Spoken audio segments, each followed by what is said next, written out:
time and overtime, and he was making more money than he ever did in his whole life.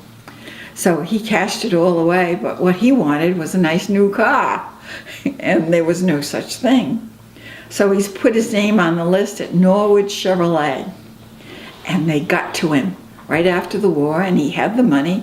It was something like $749 for a brand new Chevy. Wow. Loaded with chrome Kleenex box, chrome radio cover, chrome bumpers. It was a beautiful car. Do you remember that car, Bob?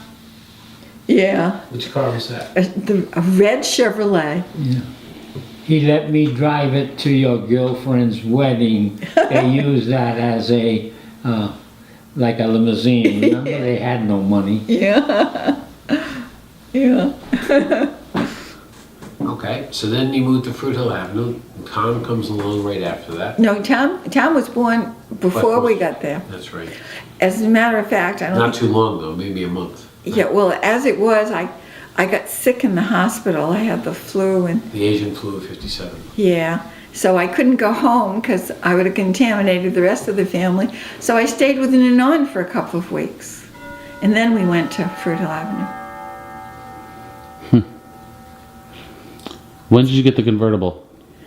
Oh, One of my most precious memories is of you picking me up from CCD class in that convertible, And and you then- coming up and picking me up, and me hopping in a convertible, and everyone else being like, If "Man." my cousin Peter wasn't a mechanic, we couldn't have kept that car as long as we did. There was always something going wrong with it. Yeah. There was always some reason it wouldn't start. And then it had the most confounding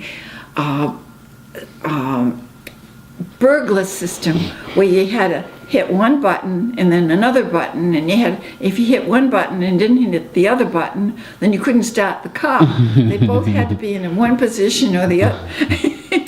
So before I had it all figured out where they were both supposed to be up and they were both supposed to be down, well, I finally got that straightened out, so I never used the burglar alarm system. But my cousin Peter, he was always fixing the car for us. And It's a great that car. year, Grandpa and I were going to go to England. We were going to go to London for a vacation. And so Grandpa said to Peter, he says, what do you think? Do you think I should go to the MG department and buy some parts? And he said, yes. He says, you're going to need a new muffler. You're going to need a couple of other things, you know. So we went to some industrial part of London, and we bought these pots and we brought them home. And we used them. That was much later than all the other things we're talking about. Yeah, that was cute. I know, that's what I remember saying. Yeah, that was cute. Well, her first car was Uncle Henry's old used Ford, right? Yeah. Uncle Henry got himself a brand new Impala Chevrolet, and he was hot in that car.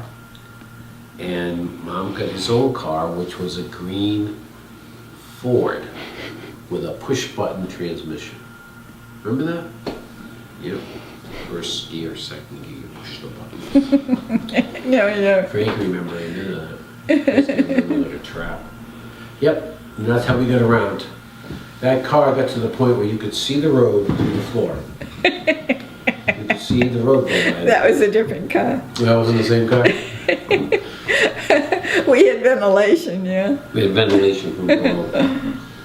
God forbid anybody put his foot down there while it was going.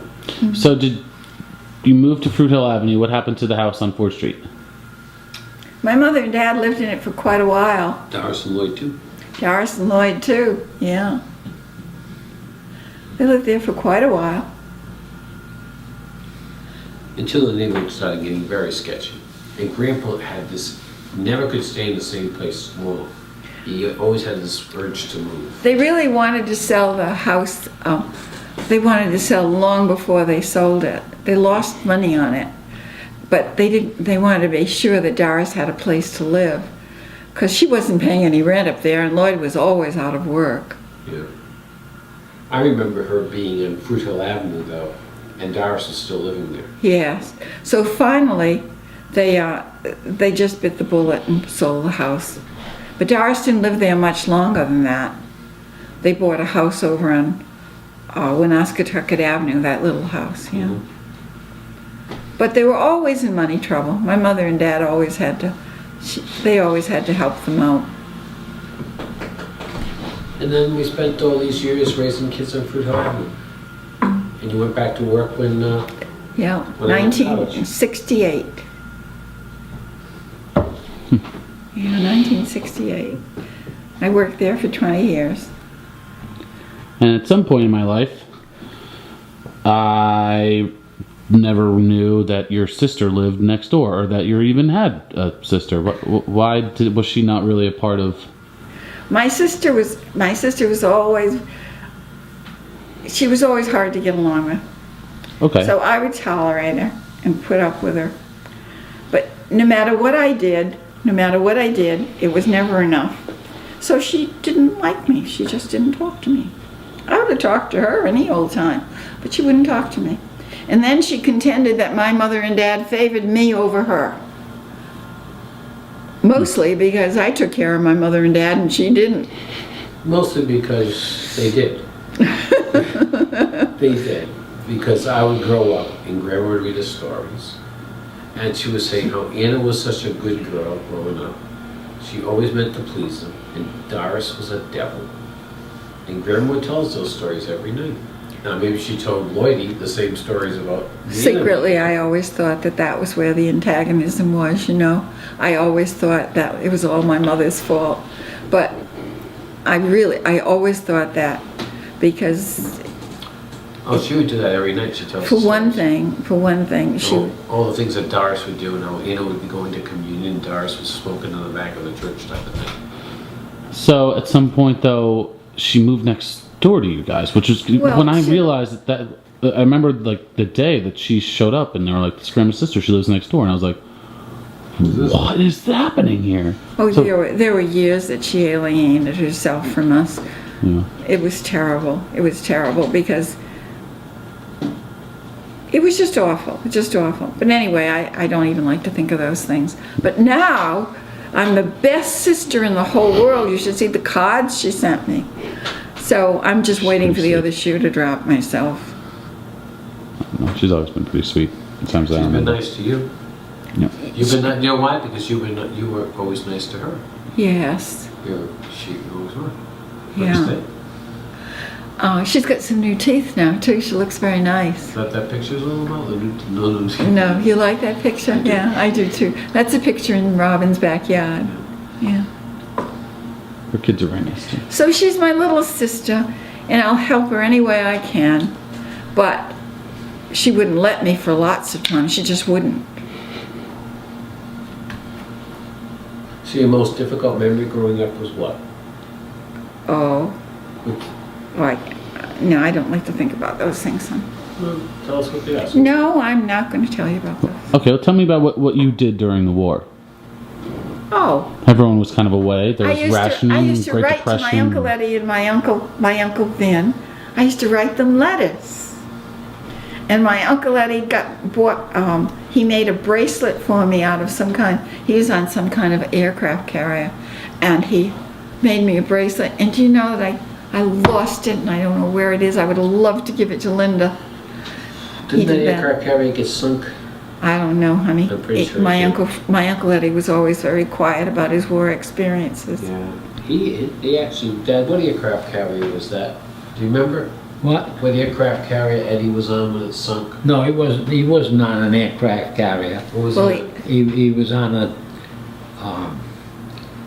it might have been a cruiser. Oh. He was on a Did cruiser. it But- go down in the war? What? It went down in the war, didn't it? Who? Eddie's. Oh, I don't know anything about that. I'm No, pretty he was sure. very careful about not talking about it. And it was so bad that you knew it was unpleasant because he just didn't talk about it. My Uncle Vin spent a lot of time in Hawaii, That sounds like a good name. probably gold bricking, because that's the kind of person he was, right? He's a champion at that. Champion gold bricker. What's a gold bricking? Gold He bricking. wound up as a chauffeur for the colonel in Hawaii. What does gold bricking mean? I've never heard that before. That means when you shun responsibilities, you know. You shun your responsibilities and are really foxy and cagey at it, you know. Are you really good at it? I never heard that. I like that. Gold bricking. It's a very good word. And the funny part of it, he was likable. Oh, yeah. Everybody knew him for what he was, but he was likable. Terrible. He was an awful person, really. He was really awful. A lech, too. He just liked the ladies. And Angie still loved him, never divorced him, right? No, never divorced him. But she knew where he was. She knew what he was up to. That's why she threw the pans at him. You missed me, honey. We could hear him. He was upstairs. He was going up the stairs. Did We they could hear have? Did they have kids? him. No. No? Thank Yeah. God, no. Tell us, I want to know,